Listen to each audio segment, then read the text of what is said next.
Okay,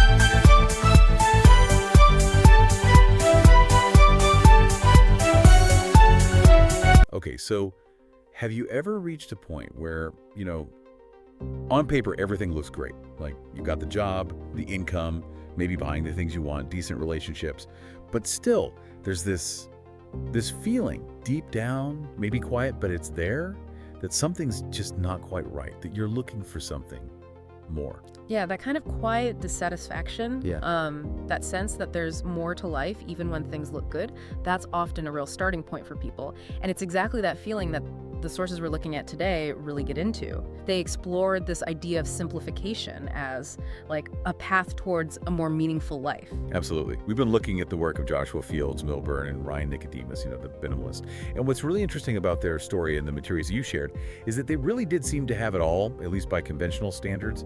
But, well, it wasn't enough, was it? Not for them, no. Their early careers really show this. They were both doing really well in the corporate world, climbing the ladder fast, making good money, getting all the possessions that supposedly come with success. But kind of paradoxically, the more they got, the more anxious and, well, unhappy they felt. Something was definitely missing for them. And they knew each other from way back, right? Which feels important somehow. Yeah, they met in 5th grade back in Ohio, and both of them, well, they had some tough stuff growing up. Joshua's parents split up, his mom struggled with addiction, his father passed away when he was young. He talks about having to grow up fast. And Ryan, he had his own challenges too. Addiction in his family, a really strict religious background, issues with weight and self-image. It wasn't easy. It makes you think, doesn't it?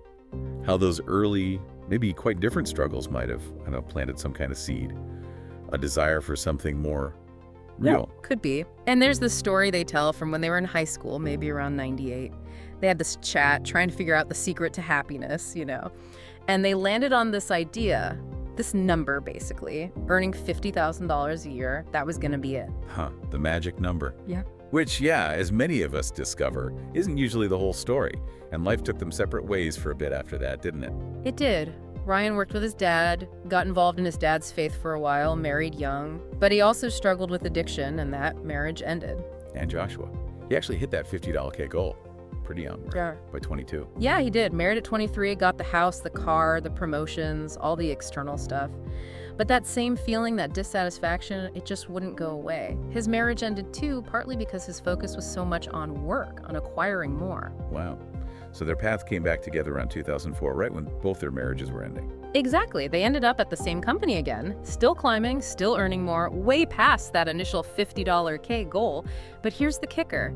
The more money they made, the more stressed and anxious they became. The happiness they thought money would buy, still totally out of reach. So that $50,000 wasn't the answer? Not even close. It was actually after Joshua's mother passed away that they started having these, deeper conversations about what really makes life worth living. And that was the real start of their journey towards, well, simplicity. Okay, so the main goal for us in this deep dive, using the sources you've provided, is to really unpack what they mean by simplification. What are the core ideas?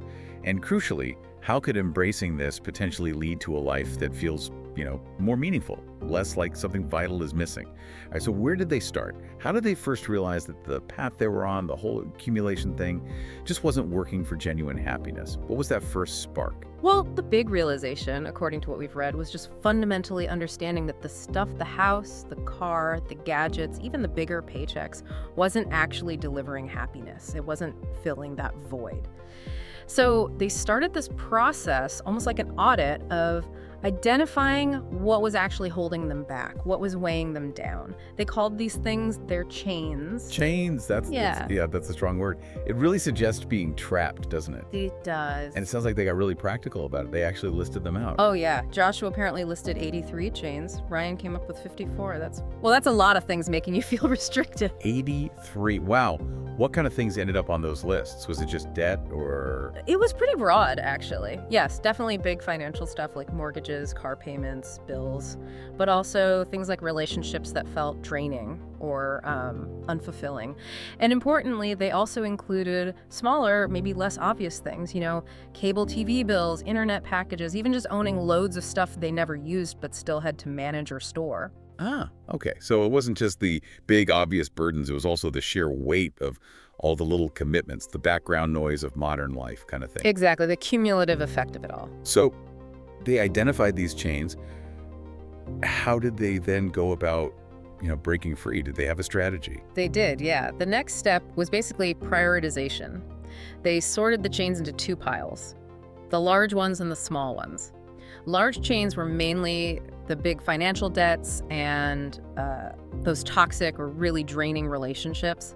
Small chains were things like the unnecessary subscriptions, the clutter they didn't use, maybe even stuff like long commutes that just sucked up time and energy. Okay, that makes sense. Tackle the biggest weights first, right? Yeah. So how did they actually do it? How did they start cutting those chains, big and small? It was a very deliberate process. For the big financial chains, it meant getting really serious about paying down debt, selling things they didn't need or use.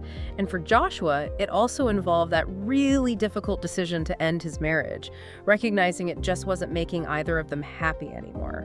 Which really shows this wasn't just about getting rid of physical stuff. No, it went much deeper than that. It involved huge life changes. That must have been an incredibly intense time for them. Absolutely, a period of major self-reflection and action. And there's that story about the storage unit after his mother passed away. That seems really pivotal in understanding their view on possessions. Yes, that's a powerful one. Initially, Joshua rented a storage unit for all her stuff. He felt he had to keep her memory alive through her things. But over time, he had this major shift in thinking. He realized the memories weren't in the objects. As he put it, and this is the direct quote from the material, "We are not our things. Letting go of them frees us." Wow, letting go of them frees us. That really hits home, doesn't it? It does. It was this understanding that holding on to stuff can actually weigh you down emotionally. And letting go can be liberating. It wasn't about forgetting her, but remembering her differently. Our memories and identities aren't tied to what we own. That's huge.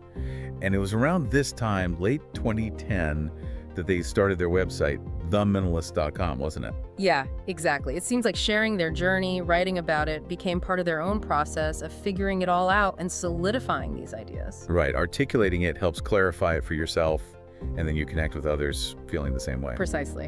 Which leads us to a pretty key question, one that you listening might be asking right now. What exactly do they mean by simplification or minimalism? How do they define it? Good question.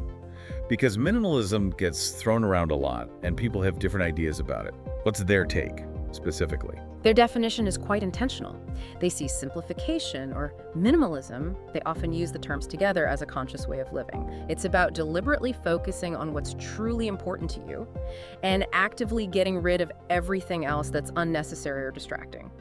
They're really clear that it's a tool. It's not a rigid rule book, not a competition to own the fewest things. There isn't some magic number you have to hit. That's such an important point because, I think some people hear minimalism and instantly picture like a bare white room with one chair. Exactly. And they push back against that stereotype. It's not necessarily about extreme deprivation or giving up your career or not having a family. The real core is about finding your freedom by lining up your life with your values and priorities. What's excess for one person might be essential for another. It's personal. So it's about intention, aligning your external world with your internal values. Okay. And what benefits do they say come from this kind of intentional living? The sources list quite a few potential upsides. Things like getting back your time and energy, huge ones, right? Because you're not spending it managing clutter or unnecessary commitments. Also, a big reduction in stress and anxiety, especially the financial kind or the pressure to keep up. And beyond that, it creates space, mental space, physical space to figure out what actually gives your life meaning, to pursue interests, passions, right. Basically to enjoy life more, find more fulfillment, and naturally consume less. Those are some pretty compelling benefits. It sounds like a recipe for a calmer, more focused life. And they managed to boil it down to one sentence, didn't they? They did. It's a good one. Minimalism is a tool to rid yourself of life's excess in favor of focusing on what's important so you can find happiness, fulfillment, and freedom. Really sums it up. Okay, so we've got the problem. More stuff doesn't equal happiness. And the solution, that simplification is a tool. But how do we actually do it? How does this translate into daily life?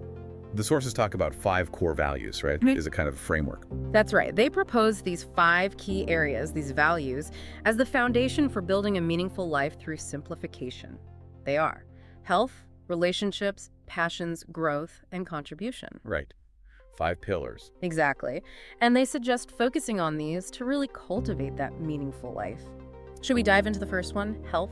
Yeah, let's start there. Health seems like the obvious foundation. You can declutter everything, but if you don't feel well. Precisely. They argue it's the bedrock. You can't really enjoy anything else fully if your health is failing.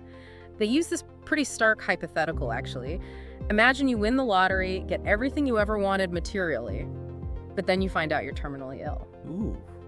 Yeah, suddenly the money and things don't seem so important, do they? Exactly. It just highlights how fundamental health is to experiencing life, any aspect of it. So, given it's so foundational, what do they recommend for nurturing health within this simplified framework? They focus on two main things, really: healthy eating and regular exercise. Pretty straightforward, but crucial. On the diet side, they suggest cutting back on processed foods, sugars, maybe gluten and dairy if they don't agree with you. Upping your water intake, eating plenty of greens, legumes, fish, fruits, veggies, the good stuff. They even touch on experimenting, like trying paleo or vegan or intermittent fasting to see what actually works best for your body. Right, finding what suits you individually. Yeah. Now, what about things like medication or exercise? Is it about extremes? No, not at all. It's practical. They suggest being mindful about unnecessary medications, quitting smoking, obviously.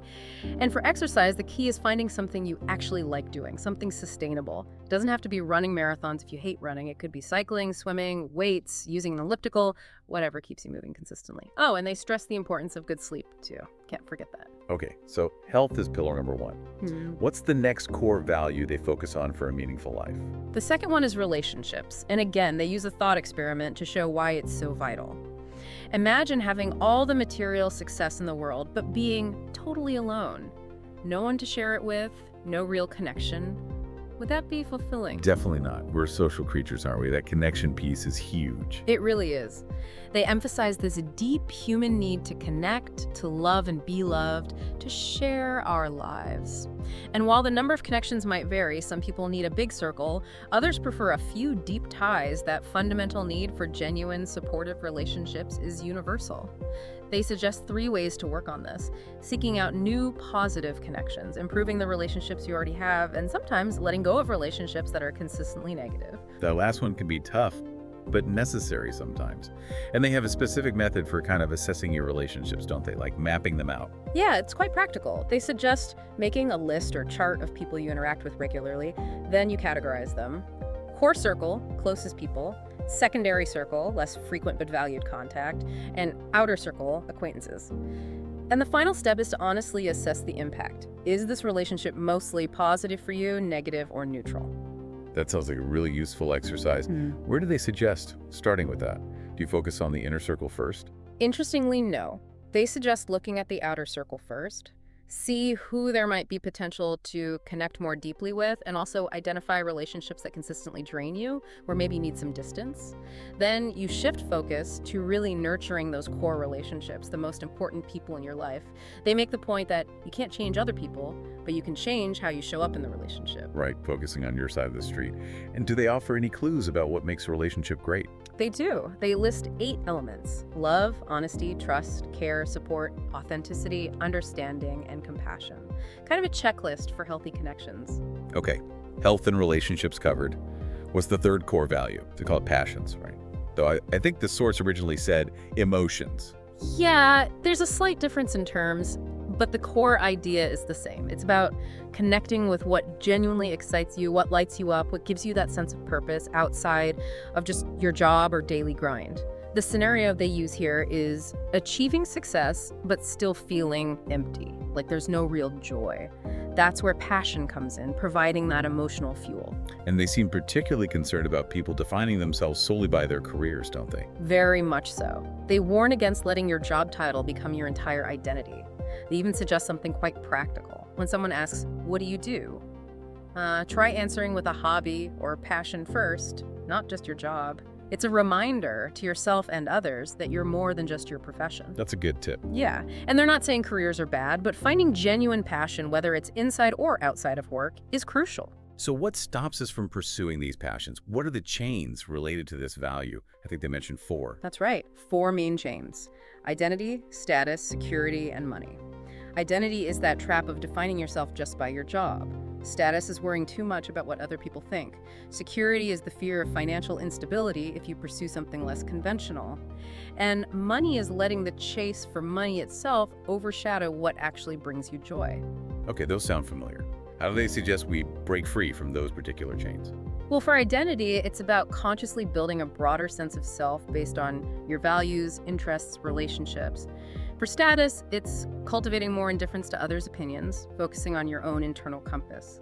For security, it's exploring ways to maybe earn money, doing things you love, looking for examples of others who've done it.